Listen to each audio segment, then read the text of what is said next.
Good day, everyone. Today, we will be having our very first ever class for the subject Creative Nonfiction. And our first topic is entitled Awareness of Genres. But first, let's talk about literature since we will not have any literary compositions classified as creative nonfiction without it. Literature, as what we already discussed last year back on our class of 21st century literature, is one of the most important forms of art. It helped develop early civilizations and even modern society, since it is an instrument in bridging the gap and differences among nations of different cultures. To simplify it, literature is the art of using language to express your thoughts and feelings. And we can say that literature is what accomplishes the act of fiction and non-fiction, which means without literature, there will be no literary compositions under any genre. Wait a minute! What is genre? Genre came from a French word which means classification of the variety and diversity of text or writing. There are many texts as they are varied, but they also have differ from one another, which is the diversity. Such differences enable one to make a classification based on certain criteria or standards that in turn make them assume similarity. Without such classification, we might get confused and lose our way in a world surrounded by books. Now, if you look into National Bookstore's website, you'll find at least 24 categories of reading materials for sale, and here they are.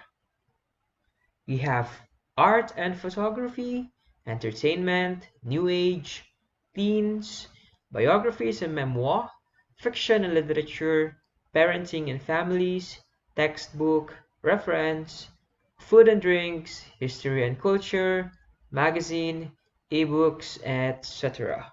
You might be wondering, are we all gonna talk about all of these 25 categories?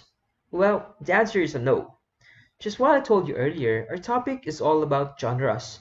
And by genre, what I mean are this: narrative nonfiction, textbook, autobiography, reference book, speech, and essay.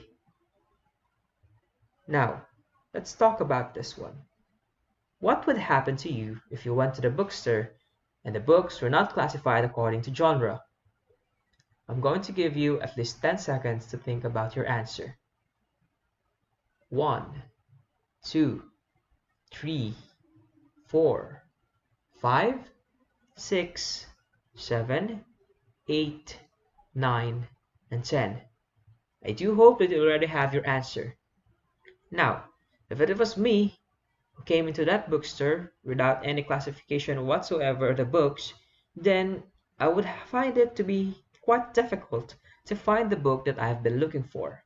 Since genre helps us to classify books and other literary contexts, it will be a much more easier task for me to find a certain book under a certain genre if I'm just going to look on those labels.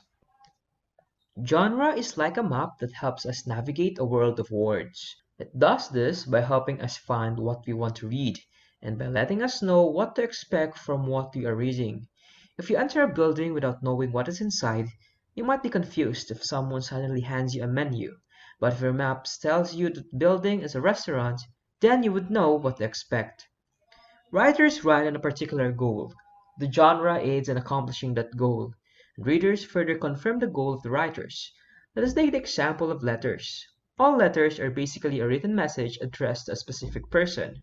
There are, however, many kinds of letters, and they are written for specific purposes, such as love letter, resignation letter, letter of inquiry, application letter, invitation letter, and transmittal letter or cover letter, and also letter of complaint or letter of intent, can be grouped according to length.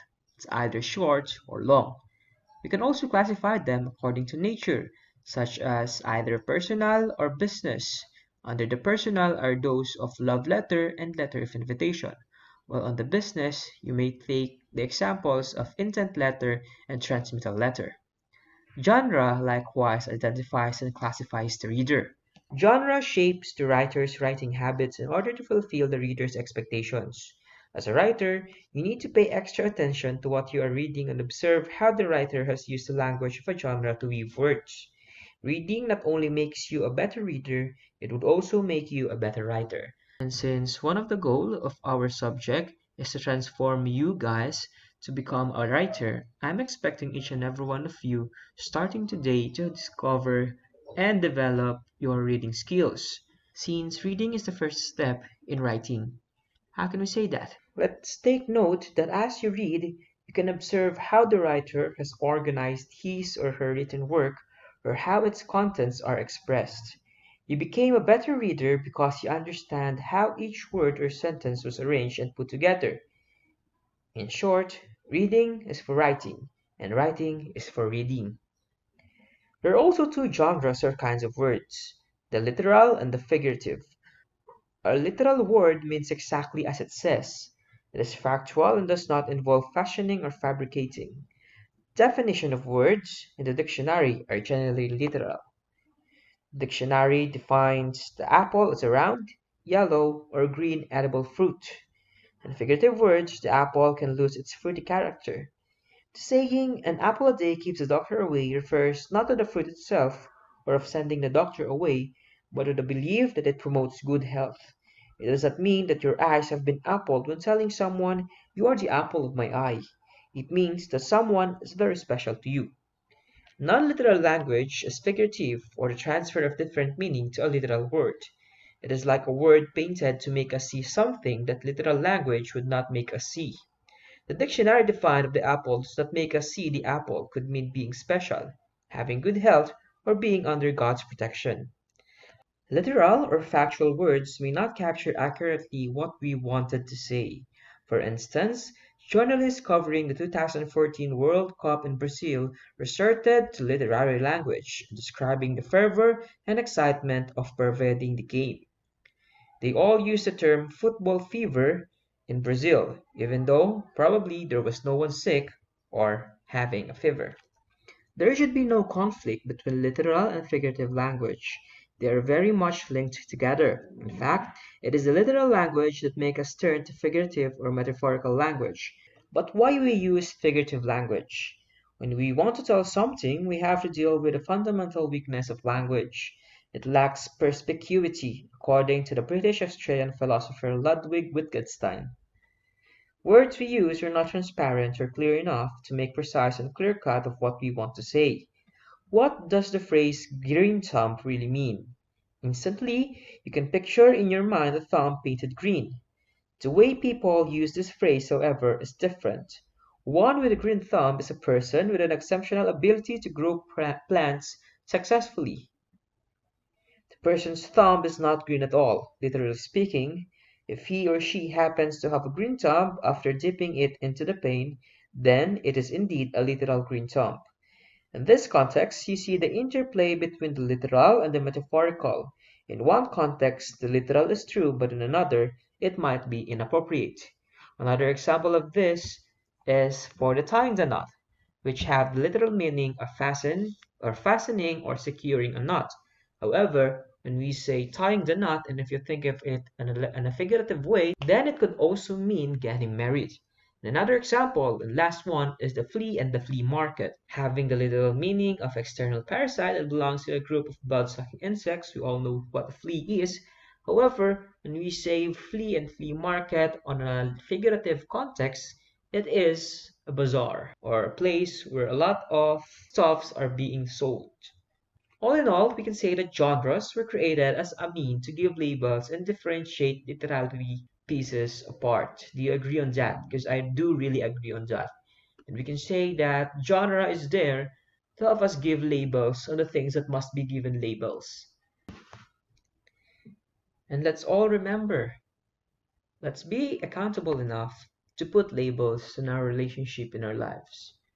May it be our friend, a special someone, special friend, girlfriend or a boyfriend, or whatsoever. Let's just put the label in there. And that's it for today. And for tomorrow, here's what you're going to do. Please copy and answer the following activities on a short bond paper. Identify the different kinds of letters. This is for the part 1. Number 1, A letter you address to someone you are in love with is. Number 2, a letter signifying one's plan to leave a job is a. Number 3, a letter asking a person or company about a product or service is. 4, a letter signifying one's desire to fill up a job vacancy is. 5, a letter requesting your presence to a special occasion is. 6, a document declaring the intention of the writer is. 7, a letter that accompanies a formal document or report being submitted to a particular person or company is. And number 8, a letter indicating your displeasure or grievance about a product, personnel, or service is. And that's it for the part 1. For the part 2, also copy and answer. Identify the possible readers for each genre: art and photography, biographies and memoir, business and investing, ebooks, fiction and literature, computers and internet, parenting and families. Please provide at least 2 readers per genre. Once again, please provide at least 2 readers per genre. You're going to complete all of these activities on our next meeting. Here's our references and credits for slides Carnival and Splash for our slide presentation. And yeah, thanks guys, and I'll see you on the next one. Bye bye.